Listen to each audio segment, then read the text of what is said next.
എല്ലാവർക്കും പുതിയൊരു വീഡിയോയിലേക്ക് സ്വാഗതം.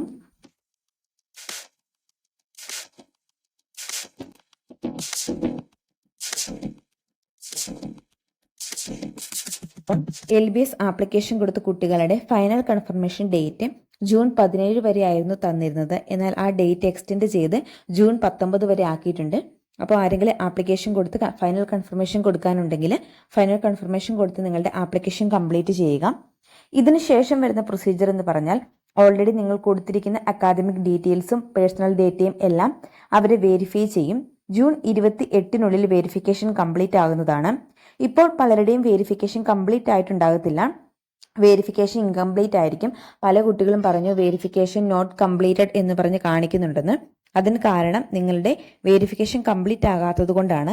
ജൂൺ 28 നിങ്ങളുടെ വെരിഫിക്കേഷൻ കംപ്ലീറ്റ് ആയി നിങ്ങളുടെ ആപ്ലിക്കേഷൻ സ്റ്റാറ്റസ് അപ്ഡേറ്റ് ആകുന്നതാണ്. സോ അതുകൊണ്ട് ആരും പേടിക്കേണ്ട ആവശ്യമില്ല. നെക്സ്റ്റ് സ്റ്റെപ്പ് എന്ന് പറയുന്നത് കറക്ഷൻ ആണ്. ജൂൺ 28 മുതൽ ജൂലൈ 4 വരെയാണ് നിങ്ങൾക്ക് കറക്ഷന് വേണ്ടിയിട്ടുള്ള ടൈം തന്നിരിക്കുന്നത്. അപ്പോൾ എന്തൊക്കെയാണോ റിമാർക്സ് ഉള്ളത്, ഓൾറെഡി റിജക്റ്റഡ് ചെയ്ത ആൾക്കാർക്ക് റിമാർക്സ് എന്താണെന്ന് കാണിക്കുന്നുണ്ടാകും. അപ്പോൾ എന്താണോ റിമാർക്സ് ഉള്ളത് അത് കറക്റ്റ് ചെയ്യാൻ വേണ്ടി ശ്രമിക്കുക. എന്തെങ്കിലും ഡോക്യുമെന്റ്സ് മിസ്സായിട്ടുണ്ടെങ്കിൽ അത് അപ്ലോഡ് ചെയ്യുക. അങ്ങനെയുള്ള കാര്യങ്ങളൊക്കെ നിങ്ങൾ ജൂലൈ 4 മുൻപായിട്ട് ചെയ്യുക. അടുത്ത സ്റ്റെപ്പ് റാങ്ക് ലിസ്റ്റ് പബ്ലിഷ് ചെയ്യുക എന്നുള്ളതാണ്. 2 റാങ്ക് ലിസ്റ്റ് ആയിരിക്കും പബ്ലിഷ് ചെയ്യുന്നത്. ഒന്ന് പ്രൊഫഷണൽ റാങ്ക് ലിസ്റ്റും രണ്ടാമത്തത് ഫൈനൽ റാങ്ക് ലിസ്റ്റും ആയിരിക്കും. നെക്സ്റ്റ് പ്രൊസീജിയർ ആണ്, വളരെ ഇമ്പോർട്ടൻ്റ് ആയിട്ടുള്ളൊരു പ്രോസസ്സാണ് ഓപ്ഷൻ രജിസ്ട്രേഷൻ. ഒരുപാട് കുട്ടികൾ ഓപ്ഷൻ രജിസ്ട്രേഷനെ കുറിച്ച് പല ഡൗട്ട്സ് ചോദിച്ചിരുന്നു. എങ്ങനെയാണ് ഓപ്ഷൻസ് നൽകേണ്ടത്, എന്തൊക്കെ കാര്യങ്ങളാണ് ശ്രദ്ധിക്കേണ്ടത് എന്നൊക്കെ പലരും ചോദിച്ചിരുന്നു. അപ്പോൾ നമുക്ക് പഠിക്കാൻ ആഗ്രഹമുള്ള കോഴ്സുകളും അതുപോലെ തന്നെ ഏത് കോളേജിലാണ് പഠിക്കാൻ ആഗ്രഹം ഉള്ളത് എന്നതിൻ്റെ അടിസ്ഥാനത്തിൽ ഒരു ലിസ്റ്റ് സബ്മിറ്റ് ചെയ്യുകയാണ് ചെയ്യുന്നത്. ജൂലൈ 15 മുതൽ ജൂലൈ 18 5 മണി വരെയാണ് ഇതിനുള്ള സമയം തന്നിരിക്കുന്നത്. ഇത് താൽക്കാലിക സമയം മാത്രമായിരിക്കും. ഇതിൽ ചിലപ്പോൾ ചേഞ്ചസ് ഉണ്ടാകാൻ സാധ്യതയുണ്ട്.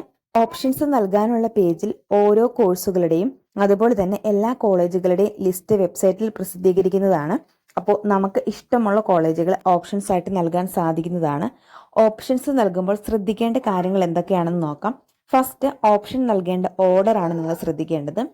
നിങ്ങൾ നൽകുന്ന ഓപ്ഷനിൽ ഒന്നാമതായിട്ട് നൽകേണ്ടത് നിങ്ങൾക്ക് ഏറ്റവും ഇഷ്ടപ്പെട്ട് പോകാൻ താല്പര്യമുള്ള കോളേജ് ഏതാണോ അതായിരിക്കണം നിങ്ങൾ ഫസ്റ്റ് ഓപ്ഷനായിട്ട് നൽകേണ്ടത്. പിന്നീട് വരുന്ന ഓപ്ഷൻസ് ഇതുപോലെ തന്നെ നിങ്ങൾക്ക് താല്പര്യമുള്ള കോളേജുകളുടെ അടിസ്ഥാനത്തിലായിരിക്കണം ഓപ്ഷൻസ് നൽകേണ്ടത്. അഡ്മിഷൻ എടുക്കും എന്ന് ഉറപ്പുള്ള കോളേജുകൾ മാത്രം നിങ്ങൾ ഓപ്ഷൻസ് ആയിട്ട് നൽകാൻ വേണ്ടി ശ്രമിക്കുക. കാരണം നിങ്ങൾക്ക് 6ാമത്തെ ഓപ്ഷൻ കൊടുത്തിരിക്കുന്ന കോളേജാണ് ഫസ്റ്റ് അലോട്ട്മെന്റ് ലഭിച്ചതെന്ന് വിചാരിക്കുക.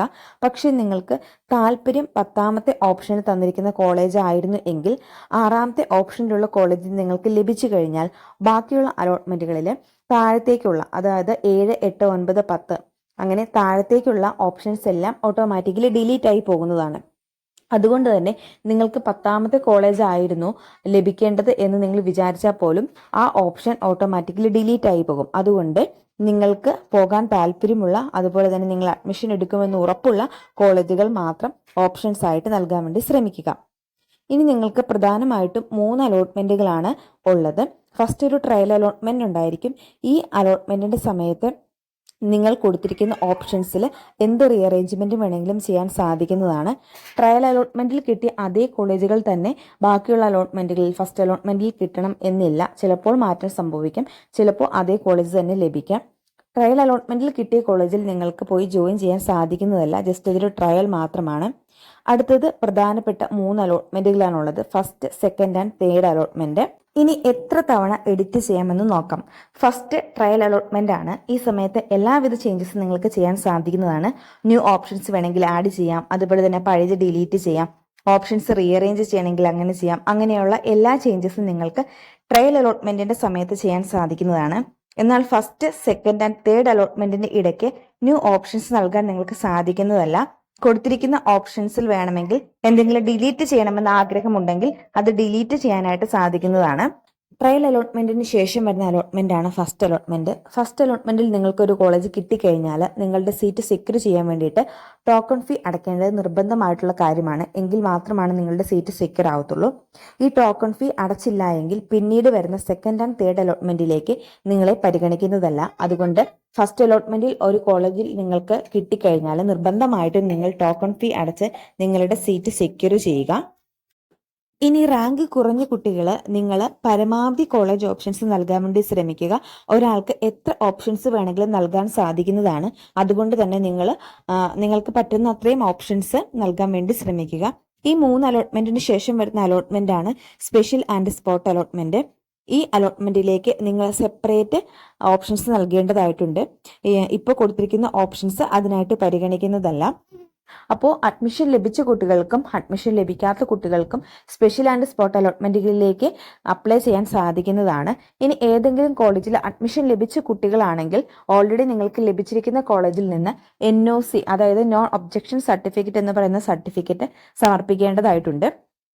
അപ്പോൾ അഡ്മിഷൻ ലഭിച്ച കുട്ടികൾക്കും ലഭിക്കാത്ത കുട്ടികൾക്കും ഇതിനു വേണ്ടിയിട്ട് ആപ്ലിക്കേഷൻ നൽകാൻ സാധിക്കുന്നതാണ്. ഇനി കുട്ടികളുടെ ഒരു ഡൗട്ടാണ്, എപ്പോഴാണ് കോളേജിൽ പോയി ജോയിൻ ചെയ്യേണ്ടതെന്ന്. ഫസ്റ്റ് അലോട്ട്മെന്റിൽ ഒരു കോളേജ് കിട്ടിക്കഴിഞ്ഞാൽ അപ്പോൾ തന്നെ കോളേജിൽ പോയി ജോയിൻ ചെയ്യണോ എന്നൊക്കെ പല കുട്ടികളും ചോദിച്ചിരുന്നു. അപ്പോൾ നിങ്ങൾക്ക് ആദ്യം ഞാൻ പറഞ്ഞതുപോലെ ഫസ്റ്റ് അലോട്ട്മെന്റിൽ നിങ്ങൾക്കൊരു കോളേജ് കിട്ടിക്കഴിഞ്ഞാൽ ആ സീറ്റ് സെക്യൂർ ചെയ്യാനായിട്ട് നിങ്ങൾ ടോക്കൺ ഫീ അടച്ച് നിങ്ങളുടെ സീറ്റ് സെക്യൂർ ചെയ്യുക. അപ്പോൾ തന്നെ നിങ്ങൾ കോളേജിൽ പോയി ജോയിൻ ചെയ്യേണ്ട ആവശ്യമില്ല. ആദ്യത്തെ 3 അലോട്ട്മെന്റ് കഴിഞ്ഞതിന് ശേഷം മാത്രമാണ് നിങ്ങൾ കോളേജിൽ പോയി ജോയിൻ ചെയ്യേണ്ടത്. ഈ സമയത്ത് ബാക്കി വരുന്ന ഫസ്റ്റ് ഇയറിലെ ഫുൾ പേയ്മെന്റും അതുപോലെ തന്നെ ഒറിജിനൽ ഡോക്യുമെന്റ്സും നിങ്ങൾ സബ്മിറ്റ് ചെയ്യേണ്ടതായിട്ടുണ്ട്. അപ്പോൾ കോളേജിൽ ജോയിൻ ചെയ്യുന്ന സമയത്ത് എത്ര ഫീ ആണ് അടയ്ക്കേണ്ടത്, അതുപോലെ തന്നെ ഏതൊക്കെ ഡോക്യുമെന്റ്സ് ആണ് സബ്മിറ്റ് ചെയ്യേണ്ടത് എന്നൊക്കെ നേരത്തെ നിങ്ങൾ നോക്കി വെക്കുക. അതൊക്കെ റെഡിയാക്കി വെക്കണം. കോളേജിൽ ജോയിൻ ചെയ്യാൻ പോകുന്ന സമയത്ത് അത് സബ്മിറ്റ് ചെയ്യേണ്ടതാണ്. അതുപോലെ തന്നെ ഓപ്ഷൻസ് കൊടുക്കുന്നതിന് മുൻപായിട്ട് നിങ്ങൾക്ക് താല്പര്യമുള്ള കോളേജുകളുടെ ഒരു ലിസ്റ്റ് തയ്യാറാക്കി വെക്കുക. അപ്പോൾ ഓപ്ഷൻസ് നൽകുന്ന സമയത്ത് നിങ്ങൾക്ക് എളുപ്പമായിരിക്കും ഏതൊക്കെ കോളേജുകൾ നിങ്ങളുടെ താല്പര്യത്തിനനുസരിച്ച് ഫസ്റ്റ് ഓപ്ഷൻ, സെക്കൻഡ് ഓപ്ഷൻ, അങ്ങനെ നിങ്ങൾക്ക് ഓപ്ഷൻസ് നൽകാനായിട്ട് സാധിക്കുന്നതാണ്. സോ ഇങ്ങനെയുള്ള കാര്യങ്ങളൊക്കെ നിങ്ങൾ നേരത്തെ തന്നെ ചെയ്ത് വെക്കാൻ വേണ്ടി ശ്രമിക്കുക. അതുപോലെ ടോക്കൺ ഫീ അടയ്ക്കുമ്പോൾ ടോക്കൺ ഫീ അടച്ചതിൻ്റെ പേയ്മെൻറ്റ് റെസിപ്റ്റും നിങ്ങൾ കൈ കരുതേണ്ടതാണ്. ബാക്കിയുള്ള പ്രൊസീജിയേഴ്സിനൊക്കെ നമുക്ക് ഈ പേയ്മെൻറ്റ് റെസിപ്റ്റ് ആവശ്യമായിട്ടുണ്ട്. അപ്പോൾ എല്ലാ ഡോക്യുമെൻറ്റ്സും കാര്യങ്ങളൊക്കെ നിങ്ങൾ റെഡിയാക്കി സൂക്ഷിച്ചു വെക്കുക. അതുപോലെ തന്നെ കുട്ടികൾ ചോദിച്ചൊരു ഡൗട്ടാണ്, ടോപ്പ് BSc നഴ്സിംഗ് കോളേജ്, കേരളത്തിലെ ടോപ്പ് BSc നഴ്സിംഗ് കോളേജുകളുടെ ലിസ്റ്റ് തരാമോ എന്നുള്ളത്. അതിനെപ്പറ്റി ഞാൻ ഓൾറെഡി ഒരു വീഡിയോ ചെയ്തിട്ടുണ്ട്. അപ്പോൾ അതിന്റെ ലിങ്ക് ഞാൻ ഡിസ്ക്രിപ്ഷൻ ബോക്സിൽ ഇട്ടേക്കാം. അത് കാണാത്തവരൊന്ന് കണ്ടു നോക്കുക. അതുപോലെ എല്ലാവരുടെയും കമൻസിന് എനിക്ക് റിപ്ലൈ തരാനുള്ള സമയം കിട്ടാറില്ല.